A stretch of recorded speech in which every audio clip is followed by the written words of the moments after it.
Hello and welcome, this is Rooflemonger. So today we have our tips and tricks series for Bardock.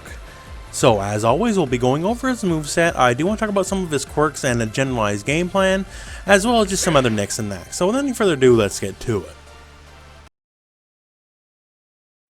So as always, let's start off here with the special and super moves. And the first special move we have to work with is the Rebellion Spear. So that is quarter circle forward and attack. And each version is slightly different. So the original you just saw there was light, that's the medium, and this is the EX. So the light version here is incredibly fast startup. I don't get the numbers on this one for the frame data, unfortunately, but all I can say is this starts up much faster than most moves. Now the move is not terribly safe on block, but if you're looking for speed, this is your answer for sure. The medium, despite looking like an uppercut style move, is not invincible on frame 1. I've already tested it myself. So this is not a Vegeta or Gohan style move where you can use that to get off pressure. So that's a bit of a bummer, but still has a pretty decent hitbox here.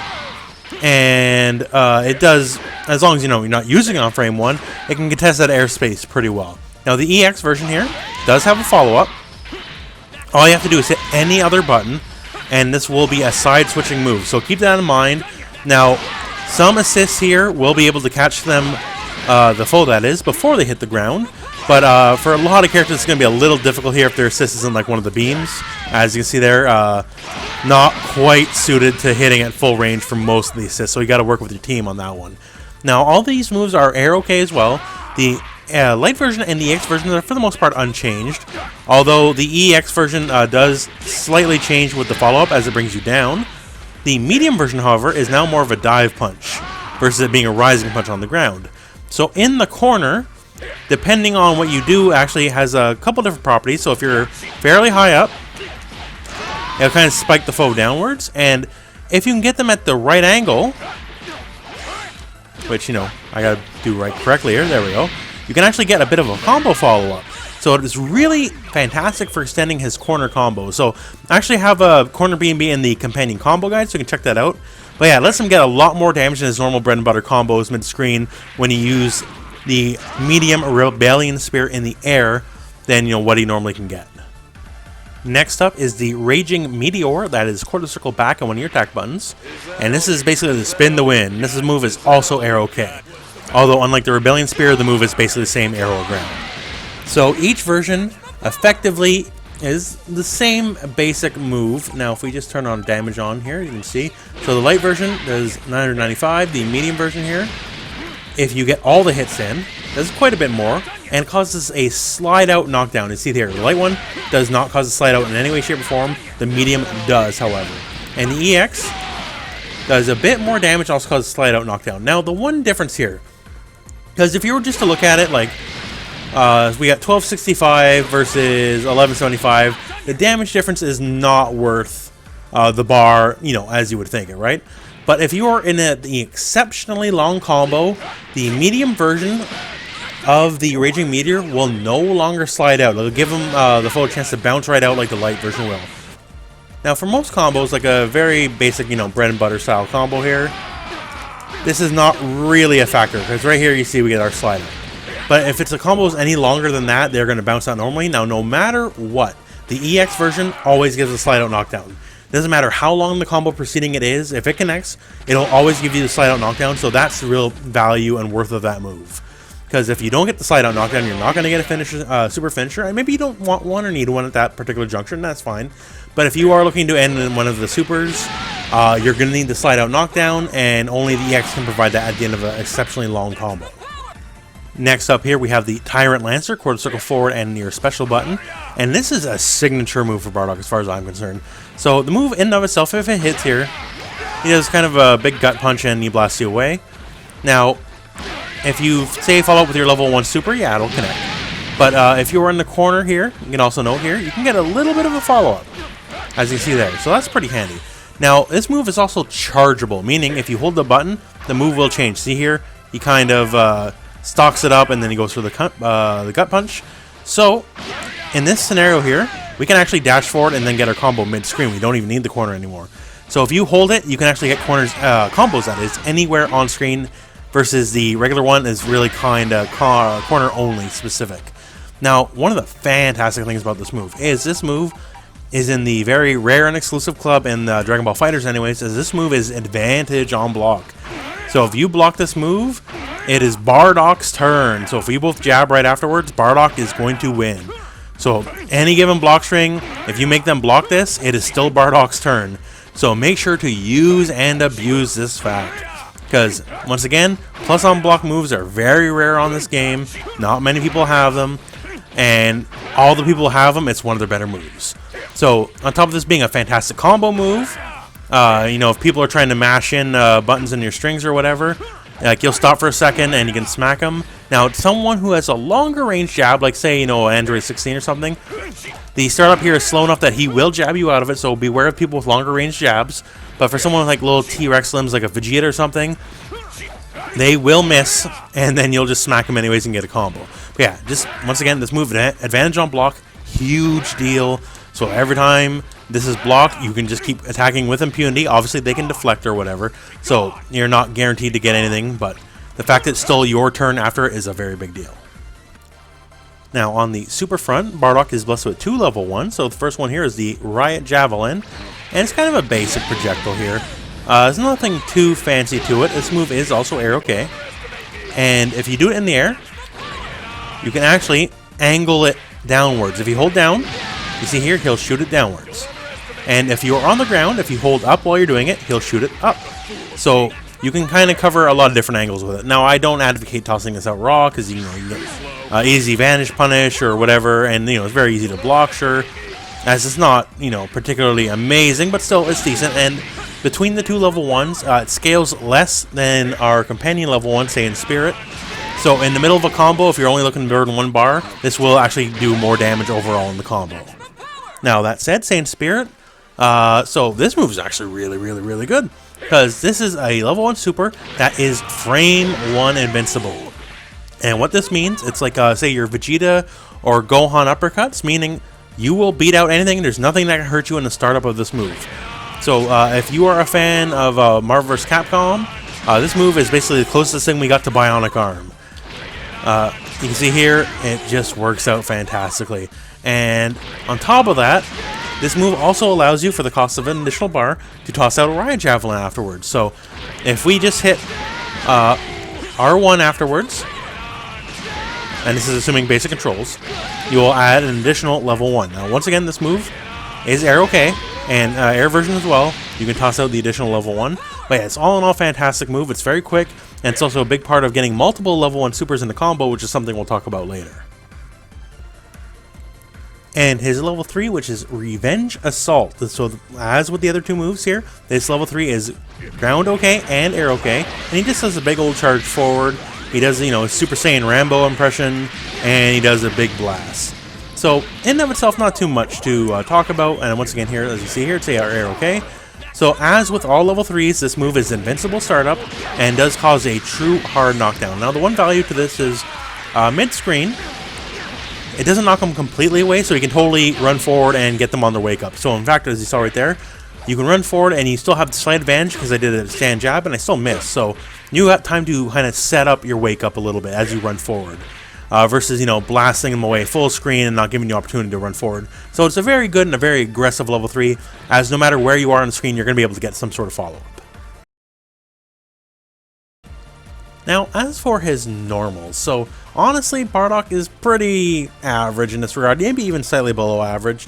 The only move he's really going to have that'll hit from the round 1 fight position is the stand heavy, so that's decent, because, you know, not even everyone has one normal that'll hit from that range. But other than that, like, he does have a double hitting jump medium, which is alright, I suppose. But all in all, it's just very basic. So, and I just did the Ki Blast here, so that's something I guess I'll talk about right now. So, his Ki Blast. This is meant basically to solidify him as a character who is designed to be incredibly aggressive, because this Ki Blast is bad. It is just straight up garbage. Like, so you get the one basic toss and does the knockback, but that's it. Like, there's no follow-ups. He cannot do any additional follow-ups at all. If you do it in the air, he can't even knock you down. Now, granted, sir, most characters here that have, like, you know, multiple shot or whatever, the first hit will not knock you down. That is normal. However, at the end of a successful thing, you will be knocked down. Some people, like a Nap or something, their solo Ki Blast will absolutely knock you down. Bardock, he can't even knock you off your feet with his aerial one. So yeah, all in all, this is definitely by design, absolutely by design, not a good Ki Blast because it's meant to keep him as an aggressive character. Now that said, the one thing on a positive note I want to talk about the normals is his auto attack chain. So the second hit of the auto attack chain knocks an enemy down. So what makes it so fantastic is no matter where they are, say you're in an airborne combo or something, if we can just get this properly here, there we go. It will always knock the foe down to the ground to your level. Doesn't matter how high they are, doesn't matter where they are in the combo, as long as that second hit connects, they'll bring them down to your level, at which point you can keep your combo going. So that part is just fantastic because it always keeps you on level with your foe as long as you can get off on a combo. So it is in and of itself, you know, in like the neutral aspect, it's not amazing. You know, and you're not going to be like trying to whiff it like, you know, a million people are trying to whiff the Broly normals or something like that. But it has a lot of value in combos because it basically keeps his combo structure level to the ground with him, which a lot of people can't do because they got to keep, you know, getting airborne and airborne and airborne. So obviously in the end you're going to usually go airborne at some point, but it allows them to reground the foe and kind of go for like, you know, a down medium sweep into a stand medium sweep even in the middle of a long combo, which a lot of characters can't do. Now, this is going to be a fun one here. So we're going to use the Rebellion Spear. That's the dive bomb here in the air. We need the aerial medium version for this. So if you recall, as we're talking about the special moves here, so you can use it indeed for like, you know, some fancy combos in the corner here, you know, and kind of going for like whatever, right? But it has more use than just kind of longer corner combos. So if we are higher up in the air, it causes that bit of a ground bounce, as you saw there. And if you so choose, you kind of do like a follow-up. There we go. And, you know, keep getting your combo going. That's great. That's great. But what you can do here is this. There we go. So we can Dragon Rush and do a snapback without any assist and without any meter spent. So for a lot of characters, usually, you know, you do whatever. It doesn't really matter. Your air, you vanish, you Dragon Rush, and you use your snapback. But as long as you're in the corner with Bardock, he does not need any of that. You just do your medium Rebellion Spear, and you can do a snapback, no meter, no assist at all. So, you know, not quite the bevy of options, say, an Android 18 would have, because she can basically do it anywhere on screen. But for Bardock, that's pretty handy. The fact that you can do a snapback whenever you want without having to burn your resource, either your assist or your bar, is very strong and handy to have. Now, one of Bardock's greatest strengths as a character is the fact that he can dump bar a lot better than most people. Now, a lot of characters in the game, well, maybe not even a lot, but some characters in the game have the ability with like the Vegeta assist to be able to do multiple level 1s in the corner. Now, Bardock is not that strict. Yeah, absolutely, with the Vegeta assist, he can do amazing things, as most characters can, absolutely. But he needs basically just anyone who wants to show up to the dance, and he can get multiple level 1s with just about anybody. So as you see there, it worked just fine. That's what Ginyu. Ginyu, if you're not aware, does not have a particularly great assist. But even with something like the Ginyu assist, Bardock is able to get multiple level 1s. And now someone like, say, Hit again here, you know, perfectly serviceable assist, although not one you would think of for like multiple level 1 supers. So we can do something like this here. And we can recombo out of that. So a lot of the assists in the game, not every assist unfortunately, if you launch like way too high, Bardock's not going to be able to work with you. But as long as you don't launch the enemy way too high in the air, he recovers so fast off this move, he's going to be able to do something with it. Like so with the Ginyu example here, we did multiple level 1s. With the Hit example, we managed to get straight up combo. So it all depends on your characters. Like someone like the Gokus, their beam assist will allow you to get a full-on combo, and check the companion combo guide. Vegeta will let you get the Tyrant Lancer into another level 1. But most of the cast, not all the cast unfortunately, but most of the cast will be allowing you to get at least, you know, at the very least 2 level 1s. Like say your Ginyus of the world here, you can always get at least 2 level 1s. And that's pretty cool, because that allows you to kind of be more creative with your assists versus, oh, I got to slap Vegeta or Goku Black or whatever my team because I need the assist. So this allows you to have a little more variety in your characters, because Bardock plays very friendly with a lot of the cast.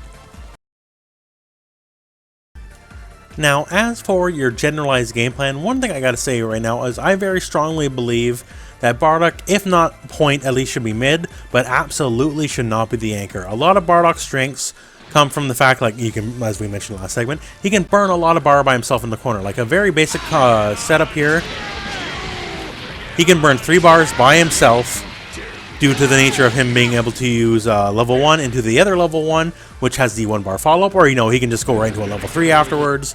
He is able to dump a lot of your bar for a lot of damage and make a lot of progress with that, but he needs an assist to make it all work. So if Bardock is your anchor character, he's just flying solo, and then he can't make that stuff work by himself. And on top of that, Bardock is an incredibly aggressive character, and I think he's very decent at the job, especially considering he has fantastic stuff like a plus on block move, but he's too straightforward to work by himself.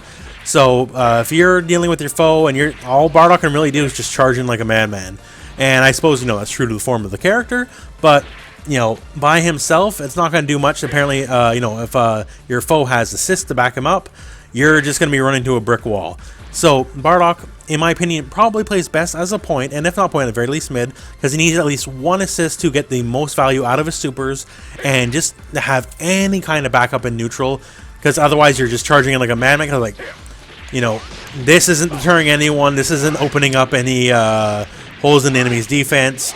You can't even confirm if it connects for a vanish. You'd have to literally vanish right away, because by the time you confirm, they can get the block, right? So it's just not going to work. The usual stuff people have mid-screen for their solo, like, you know, run away with, flitting away with Ki Blast and the vanish combos and all that. Bardock can't do that stuff. He's got to go in hard and fast and burn a lot of bar to get that damage. So he's just, at the very least, needs 1 guy to back him up, and preferably 2 guys to back him up. He absolutely needs an assist to kind of maximize his value.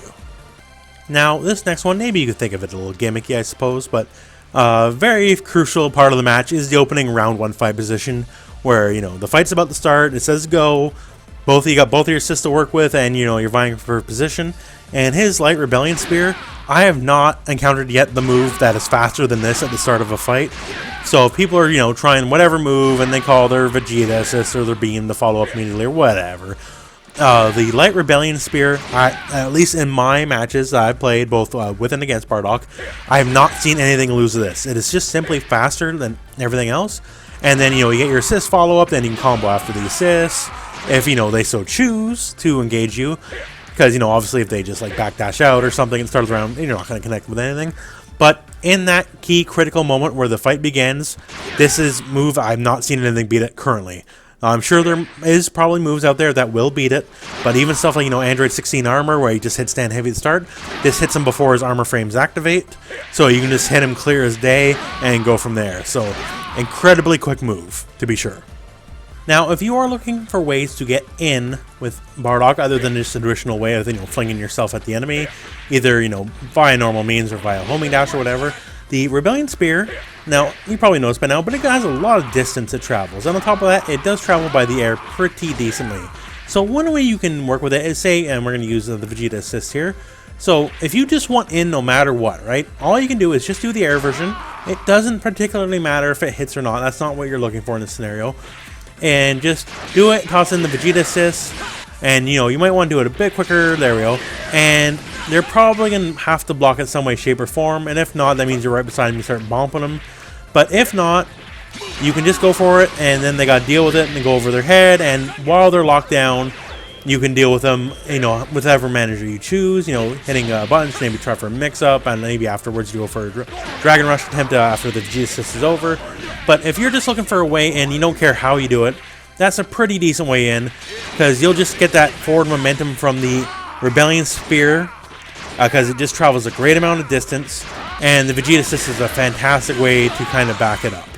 Now, you can also use, say, the beam assist or whatever. Now, this is not a way to, like, you know, get top tier damage or something if you manage to connect or any way, shape, or form. This is simply a way to brute force your way in, and it won't be pretty, doesn't need to look pretty, you just need results.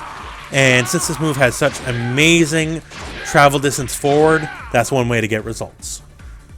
All in all, I think Bardock is a character you do got to think about your team.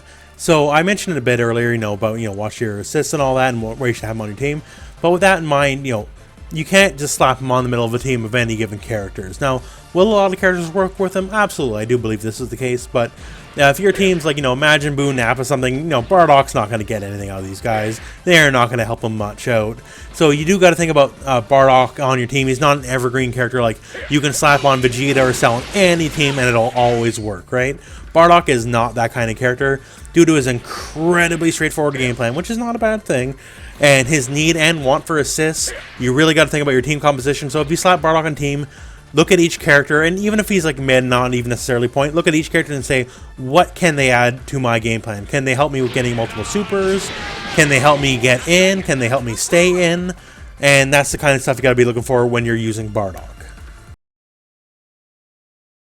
So that concludes our video for today. Bardock, for good or for ill, but I think pretty much for good. He's a very straightforward character, honestly. So, he came out with Broly, and Broly, he's a very oddball character. He's got so many quirks and tricks and all that, and Bardock, not so much in the same boat. He's just very straightforward. But that is not a bad thing, because straightforward generally means good. There's very few characters that are very straightforward that are straight up bad. And the fact, he's got decent damage, he's got great damage in the corner, he's got higher than average damage solo in the corner, he's got a plus on block move, he's got so much, he has an invincible level 1, he can burn so much bar, his damage output is, generally speaking, a lot higher than the rest of the cast overall. It makes up for shortcomings for maybe not amazing neutral, his full screen presence is basically non-existent. And he definitely needs, a specific team to make him work, but still, all in all, that's fine. Because when he works really good. So that's it for this video. Thank you very much for watching. Hope this video found you well. Go out and play some Dragon Ball.